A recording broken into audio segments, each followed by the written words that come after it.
Good morning student. आज हम लोग क्लास 12th में chapter 4 thinkers believes and buildings, जिसके अंतर्गत कल्चरल डेवलपमेंट 600 ईसा पूर्व से लेकर के 600 ईस्वी तक का सांस्कृतिक विकास का अध्ययन करेंगे। सबसे पहले इसमें हम लोग पहली सहस्त्राब्दी ईसा पूर्व के मध्य विश्व इतिहास में एक महत्वपूर्ण मोड़ को देखेंगे, अर्थात mid first millennium BCE, a turning point in the world. It was during this period that thinkers such as Zarathustra in Iran, Kongzi in China, Socrates, Plato and Aristotle in Greece, Mahavira and Gautam Buddha in India emerged. They tried to understand the mysteries of existence and the relationship between the humans and cosmic order. अर्थात इसमें हम समझने का प्रयत्न करेंगे कि इन सभी विद्वानों ने, सभी महात्माओं ने वे अस्तित्व रहस्यों को समझाने की कोशिश की और मानव तथा ब्रह्मांड के बीच संबंधों को जाना। In India, this was also the time when cities and kingdom were developed and social and economic life was changing in a variety ways in Ganga Valley. बच्चों, जो 600 ईसा पूर्व का समय था ये बहुत ही महत्वपूर्ण था, क्योंकि इस समय नए नए साम्राज्यों का उदय हो रहा था। सामाजिक तथा आर्थिक परिवर्तन भारत में, खासतौर से गंगा की घाटी में बहुत तेजी से विकास हो रहा था। द सैक्रिफिशियल ट्रेडिशन, यज्ञों की परंपरा।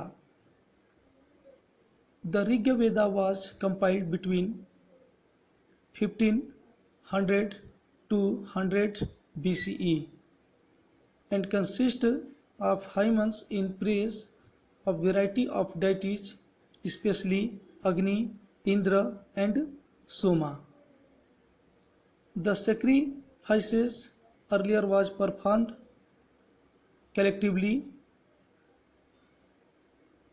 Some were performed by head of household for well-being of domestic unit. इसका मतलब ये हुआ कि आरंभ में यज्ञ सामूहिक रूप से किया जाता था, लेकिन बाद में कुछ परिवारों के प्रमुख लोगों के द्वारा घर की भलाई के लिए भी गृह यज्ञ किया जाता था। More elaborate sacrifices such as Rajasuya and Aswamedha were performed by chief and king who depend on Brahman priests to conduct the rituals. तो हम देखेंगे कि इस समय के जो यज्ञ राजाओं के द्वारा किया जाता था, जिसमें प्रमुख राजसूय यज्ञ, अश्वमेध यज्ञ के रूप में अधिक विस्तृत यज्ञ का संचालन किया जाता था, जिसमें ब्राह्मण पुजारियों के ऊपर निर्भर रहना पड़ता था। न्यू क्वेश्चन, नए प्रश्न। नए प्रश्न क्यों आए? क्योंकि जो यज्ञ किया जाता था वो बहुत खर्चीला था। यज्ञ किया जाता था उसमें उस समाज में आम आदमियों का हिस्सा बहुत कम होता था, पार्टिसिपेशन बहुत कम होता था। तो ऋग्वेद के बाद जो उपनिषदिक पीरियड था उसमें इन चीजों पर क्वेश्चन उठाने शुरू हो गए।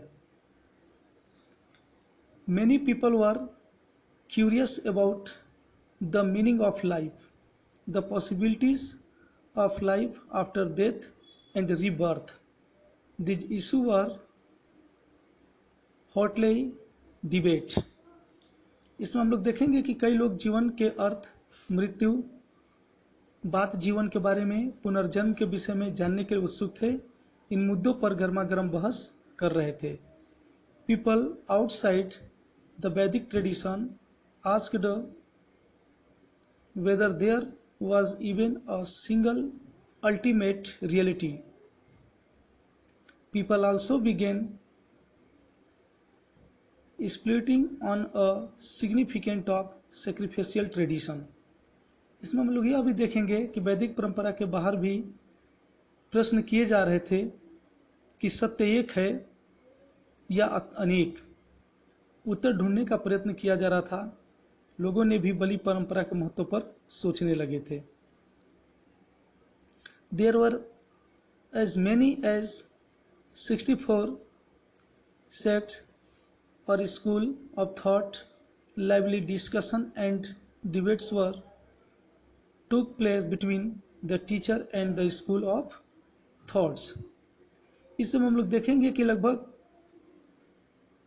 64 संप्रदायों का विचार अस्तित्व में आ चुका था। 600 BC पूर्व आसपास विभिन्न संप्रदाय के विचारकों के बीच जीवंत चर्चा और बहस होती रहती थी। कुटागारशाला literary means hut were the place where debate of teachers who tried to convince one another to layperson about the validity of their philosophy took place.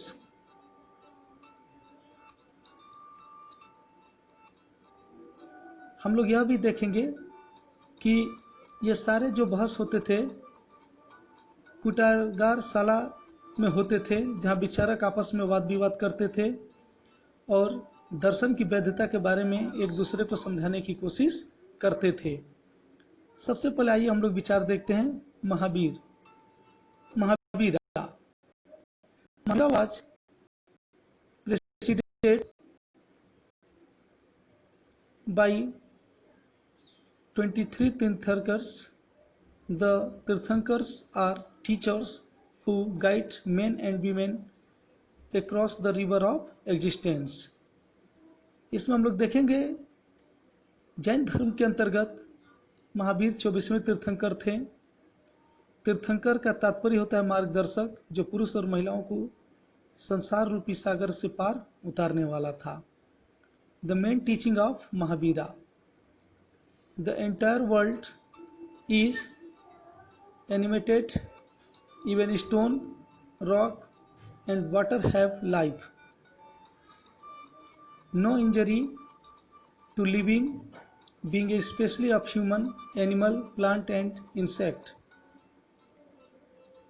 The cycle of birth and rebirth is shaped through karma, asceticism and penance are required to free oneself from the cycle of karma. Means कर्म के चक्र में अपने आप को मुक्त करने के लिए तपस्या और तप आवश्यक था। जैन धर्म के विद्वानों का ऐसा, महावीर स्वामी का ऐसा कहना था। इसके लिए उन्होंने 5 व्यूज दिए। First, to obtain from killing, हत्या से बचना चाहिए। टू अब्सटेन फ्रॉम स्टेलिंग, चोरी से बचना चाहिए। टू अब्सटेन फ्रॉम लेइंग, झूठ बोलने से बचना चाहिए। टू ऑब्जर्व सेलिबेसी, संपत्ति रखने से बचना चाहिए। And to the possessing property, ब्रह्मचर्य का पालन करना चाहिए।